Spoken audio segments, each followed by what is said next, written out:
Long ago in a world called Earth, there were 5 powerful countries: the United States, United Kingdom, France, Russia, and Japan. These countries always competed with each other, seeing who was better, with weapons, food, sports, armies, vehicles, and space travel. But in the end, there was no winner. When an outbreak happened, lots of their resources had been depleted. The people had starved or had succumbed to the sickness. After 2 years of suffering, the 5 powerful nations went to war with each other for resources. The war lasted for 25 years, causing half of the Earth's surface to die uninhabitable. When the war ended, the 5 nations had signed a peace treaty and became one government called UNWO, United World Order. The UNWO leaders had passed a law that only a fraction of people are allowed to live on the surface while the rest live on terrace mountaintops and man-made civilizations in the sky. After the 25 war, most countries were destroyed and abandoned due to the parts of the world that became unlivable. Instead of planes, they have created ships that can fly to travel and ship goods to terrace to livable parts on the surface. Everything was going so well, but so we thought. Whenever there's greed, there will always be war, an opposing organization that became its own government. The Stragas had provoked the UNWO to declare war. After the Stragas attacked innocent civilizations and shipping vessels, the Sky Wars had started.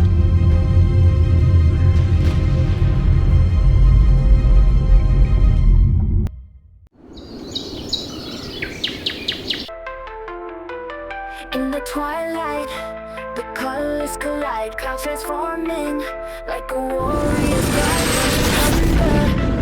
Flash of light in the sky wars, we prepare for the fight. Above the clouds, battles rage on. Stars bear witness to the dawn. Feel the power, hear the sound.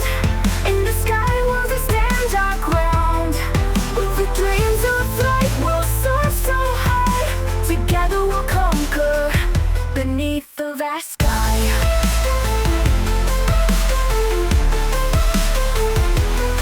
Through the jet zoom, they paint the blue. Missiles and magic, an area crew. Galaxies clash with a blazing big night. In the Sky Wars, we dance with the night. Echoes of freedom, a cry and a call. In the Sky Wars, we rise or we fall. Feel the power, hear the sound. In the Sky Wars, we stand our ground. With the dreams of flight, we'll soar so high. Together we'll conquer beneath the vast sky.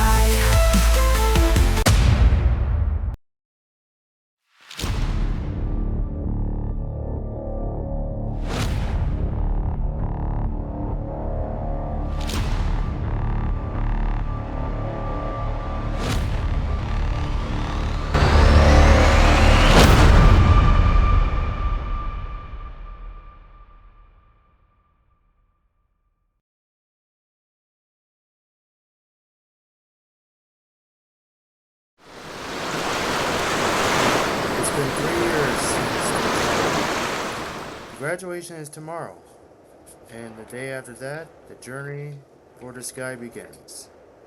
Yui Soma is a Japanese descendant. She wasn't born when the world had countries, but her grandma told her stories about it. Some stories were sad, and some were happy, and some was downright ridiculous. When she was having a late night cup of tea, her grandma came up and asked. Couldn't sleep, dear? Yui looked at the night starry sky, then looked at her cup. Yeah, but I am just a little nervous. I mean, tomorrow I'm gonna leave the surface for the first time. Yui said while her cups shook in her hands. Her grandma put her hand on Yui's shaking hands and smiled. Would you like to hear a story that will calm your nerves? Yui nodded her head with a smile. I'd love to hear one. Yui answered. Her grandma took out a picture book and pointed at one of the pictures. This was your grandfather back during the early sky sailing era. He too was an academy graduate. He sailed on a frigate dubbed Cloud Dancer. But before he left, your grandfather was also nervous because he was so clumsy, he thought he'd accidentally fall overboard and plummet. But with the ship's gravitational safety system, that wouldn't happen unless the ship split in two. After his 23rd year voyage, your grandfather came home and told me every part of his adventure. They sipped their tea, and then Yue broke the silence. Wow, I didn't know Grandpa was a sky sailor of the UNWO Navy. Her grandma laughed while getting up. Don't stay up too late, dear. You got a long day ahead of you.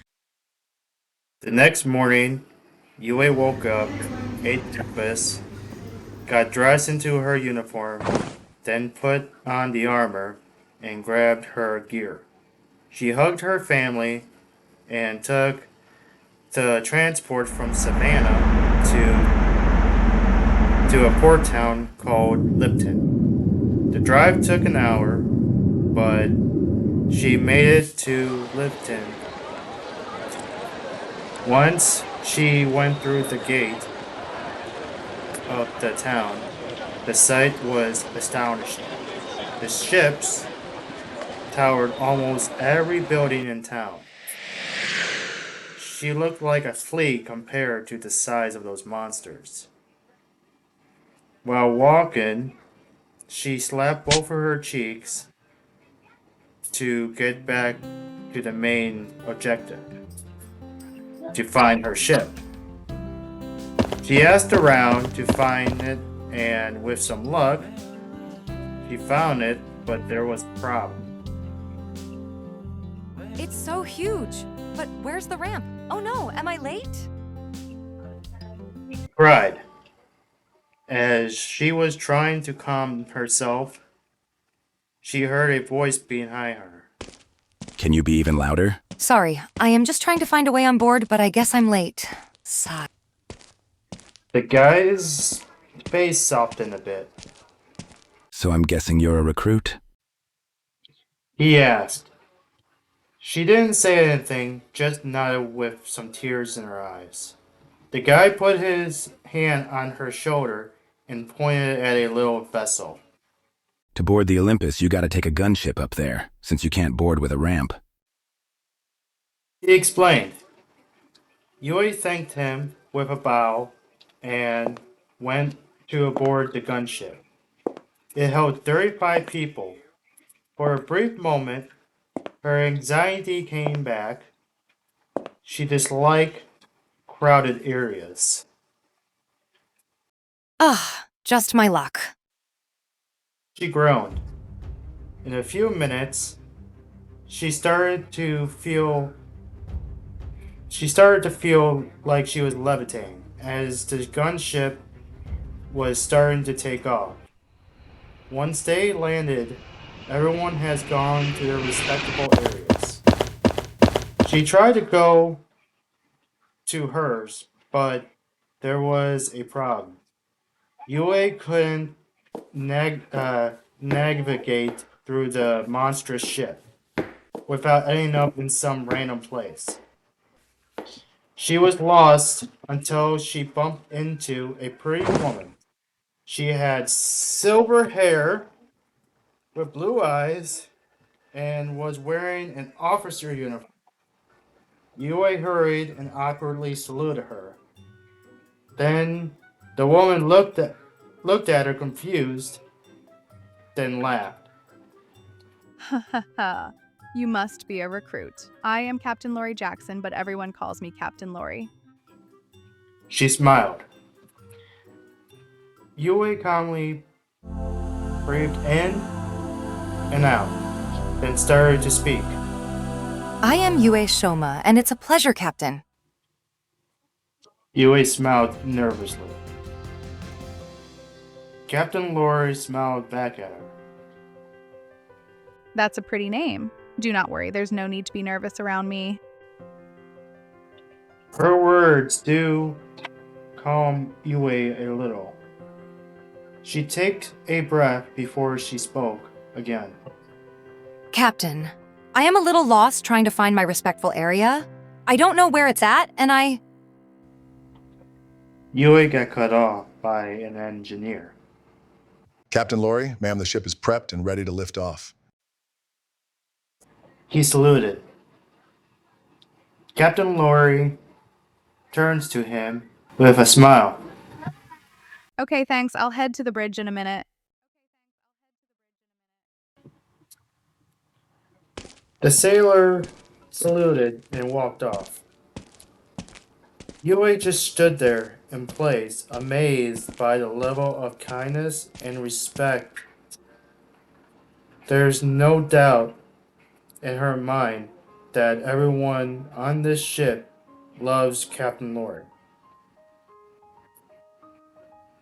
Captain Lori interrupts Yue's thoughts, bring her back. Sorry about the interruption, Ms. Yue. Being a captain for a ship this size is a big responsibility. So, back to fixing your issue. May I see the name of your area? She asked. Yue nodded and sent it to her wristpad. Captain Lori looked it over very carefully, then smiled. I see. You're in Bay 3. I'll send an auto guide to your pad. Once you go up there, ask for John Steele, since he'll be your partner. Yue nodded. thank you, Captain. She said as she saluted. After Captain Lori left, Yue looked at the guide, then she followed it. A few minutes went by, then she made it to the bay. She walked up to one of the pilots and asked. Do you know where I can find John Steele? The pilots looked at each other, then pointed to one of the fighters. Yue thanked them, then ran towards the fighter. But when she got there, a handsome man came out of it. He had brown hair with hazel eyes, but before she could say anything, he was the first to speak. Hello, I'm John Steele, an American descendant, and you must be my rear gunner, right? John smiled. Yue couldn't help but blush at his appearance and his kind voice, but then she shook her head. Yeah. Yes, my name is Yue Soma, Japanese descendant. It's nice to meet you, Mr. Steele. Yue answered. John chuckles. Please call me John. No need to be formal with me, but anyway, it's nice to meet you too. Yue, and welcome aboard the Olympus, partner. He extended his hand to Yue with a smile. She grabbed his hand, then shook it. And that is the end of chapter 1. I hope you enjoyed it. Please like, subscribe, and comment. This is Spartan, and I'm out.